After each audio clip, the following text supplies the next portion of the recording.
Welcome to the Kind of Love Podcast. Conversations about reframing your story from the kind of love you don't want to the love you do want. I'm your coach, Aaron Tosti. Are you getting the kind of love you're looking for?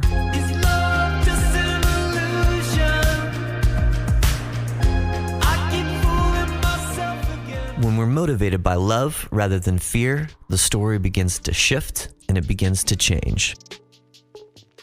Here we are. Welcome back. This is the kind of love that I'm not looking for. This virus, right? These are strange times.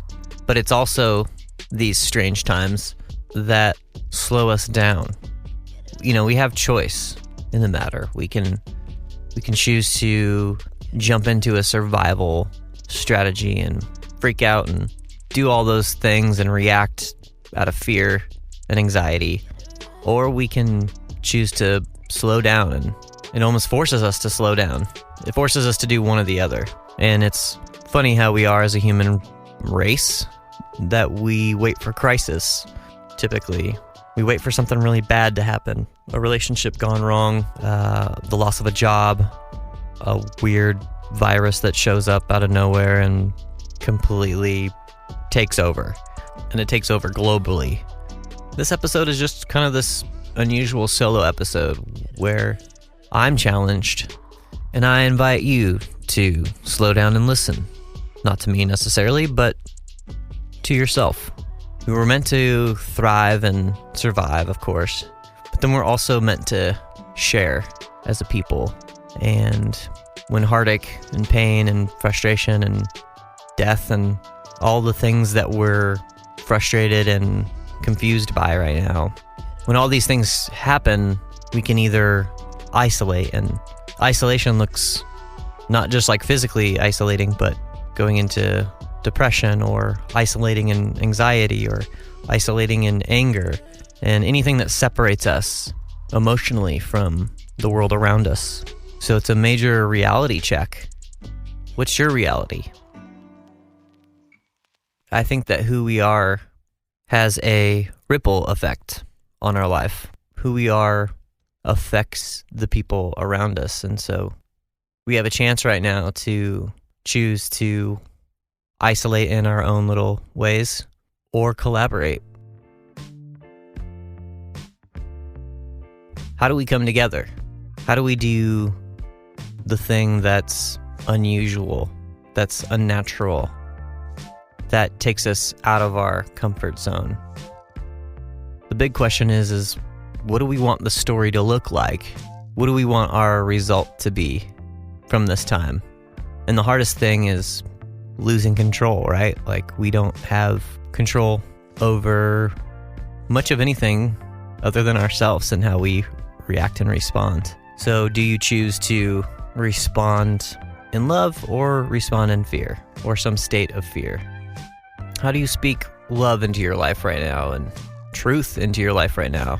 How do you hold on? Or instead of holding tightly to things, is it better to let go?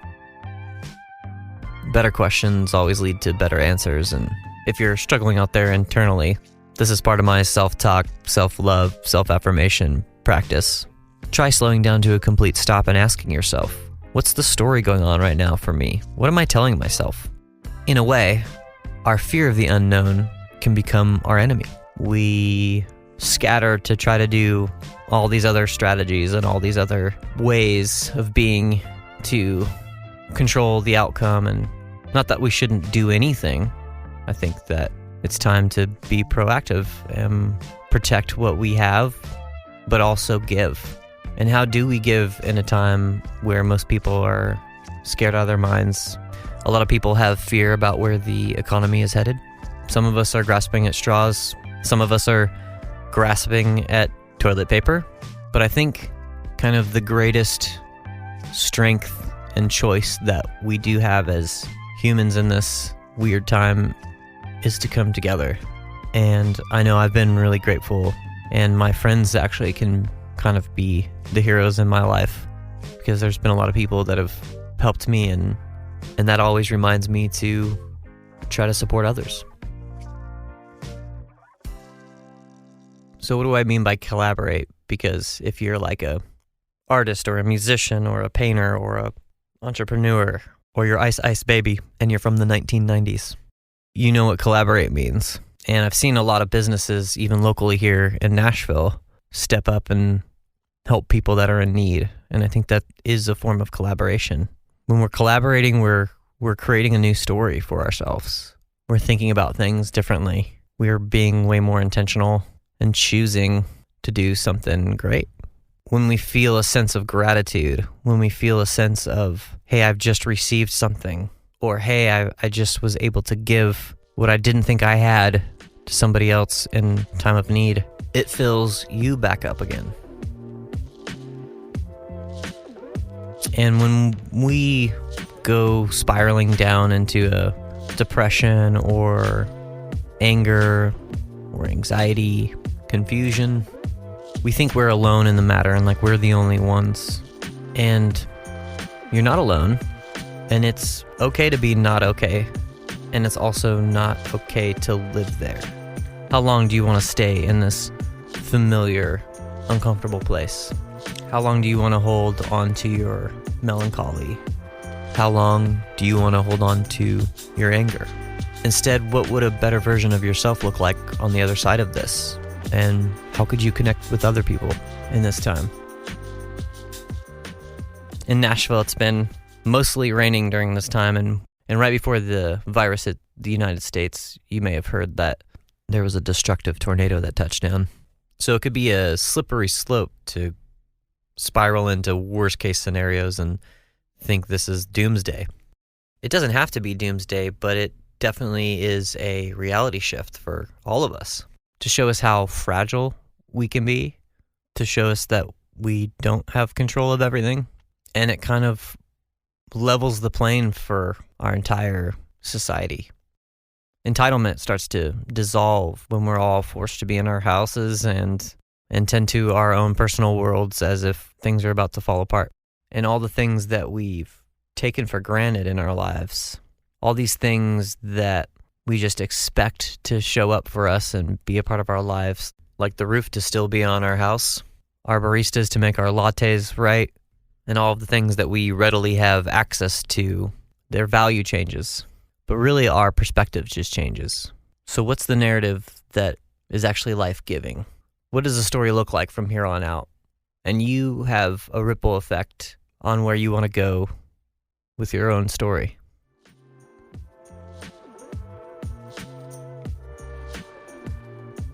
Coming together keeps us sane. We live between two extremes. We can choose to see this virus as the worst thing ever and like our world is falling apart and be scared out of our minds, or we can see this as an opportunity. I like to see these situations as a gift. What can I learn from this situation? We're all kind of faced to look at the essentials of our life. We're all faced at looking at what really, really matters.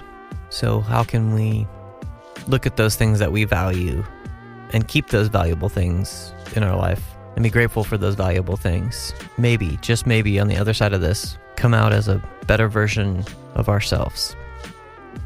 So what would it look like for you to choose either isolation or to collaborate? What if you just met with one person and created something? Maybe it was a drawing, or maybe it was a business, or maybe it's a delicious meal. Slow down and get into the present moment and ask yourself, is this decision I'm about to make, is it based in the fear of the unknown, or is it based in confidence of who I know I am? Slowing down forces us to rethink and reframe our story. How do we begin to survive and then thrive? First, by sharing, by collaborating, by offering up our resources, by offering up our talents, and by being honest with ourselves and how we feel, but also be willing to give. And when you give, it gives back. We're all forced to look around and see what we have. And can we give what we have? Do we hoard what we have? How can we all come together and build a better, sustainable, healthy world for ourselves? Ironic that it takes physically social distancing to realize that we have an opportunity to connect every day. Love really isn't a feeling. Passion is a feeling. Joy is a feeling. Excitement's a feeling. But love is something you do. So the biggest question is, how do you create love within yourself so it becomes a ripple effect to everyone else around you, and you're able to come together and collaborate something great? Sometimes it takes crisis to let us know that we need a shift in our reality, but we can really choose this at any time. You don't have to wait for crisis to hit. This pandemic has just slowed us down enough to notice that now is the time. And I believe small changes have their own ripple effect. What's something that you can do? What's one routine change? One thing you can give to someone that they can't give themselves? One thing you can do to make your life better? One thing to make yourself healthy? One thing to grow your business, maybe? One thing to connect with someone else? One thing to create connection? What's that one thing you can do today? Something different, something new, something out of your comfort zone. There's going to be a ripple effect to it. You know, there's that old saying we've heard, it's not what your country can do for you, but what you can do for your country. But what if we replace the word country with other things that we care about in our life? Like family, friends, partners, community, your life, your business, your finances, whatever it is that you care about changing in your personal world. It's not what your life can do for you, but what you can do for your life. You get to choose. That's real empowerment. So as I challenge myself, I also invite you to take one small action step to cause a shift, to change the thing you want to see happen. Then the next day, do one more small action, and so on. Hey, thanks for listening to this mini episode of the Kind of Love podcast. I hope that you're getting the kind of love that you're looking for.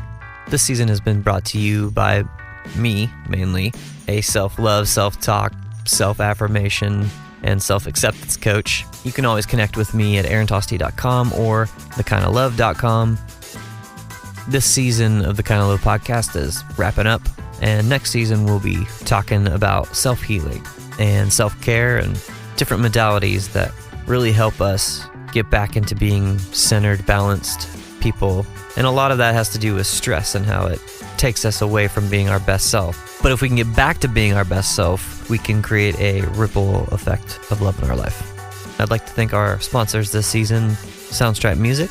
If you're a content creator and you want to put music to your podcast or your video or whatever the content is that you are creating, that could be even better with music underneath it, you can go to thekindoflove.com/promo and get 10% off an entire year of unlimited licensed music by Soundstripe.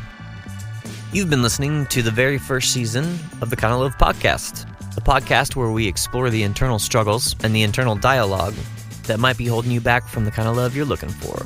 I'm your coach, Aaron. Best of love to you.